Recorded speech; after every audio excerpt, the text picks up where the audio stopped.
ప్రకృతి విపత్తుకు కకావికలమైన కేరళలోని వయనాడ్లో పర్యటిస్తున్నారు ప్రధాని నరేంద్ర మోదీ. కొండ చర్యలు విరిగిపడిన ప్రాంతాన్ని ఏరియల్ సర్వే ద్వారా పరిశీలిస్తున్నారు. ముండక్కై, చూరల్మాలలో ఏరియల్ సర్వే నిర్వహించారు ప్రధాని మోదీ. అనంతరం రెస్క్యూ ఆపరేషన్ను పర్యవేక్షించడంతో పాటుగా రిలీఫ్ క్యాంప్స్లో తలదాచుకుంటున్న బాధితుల్ని పరామర్శిస్తారు. వయనాడ్ విలయాన్ని జాతీయ విపత్తుగా ప్రకటించాలని ప్రతిపక్ష నేత రాహుల్ గాంధీ డిమాండ్ చేశారు. నిన్ననే కేంద్ర బృందం వయనాడ్లో పర్యటించి నష్టాన్ని అంచనా వేసింది.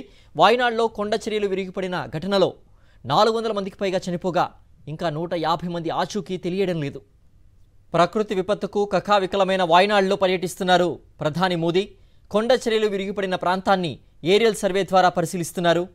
ముండక్కై, చూరల్మాలలో ఏరియల్ సర్వే నిర్వహించారు ప్రధాని మోదీ.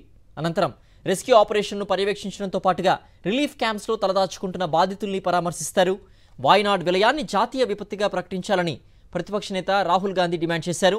నిన్ననే కేంద్ర బృందం వయనాడ్లో పర్యటించి నష్టాన్ని అంచనా వేసింది.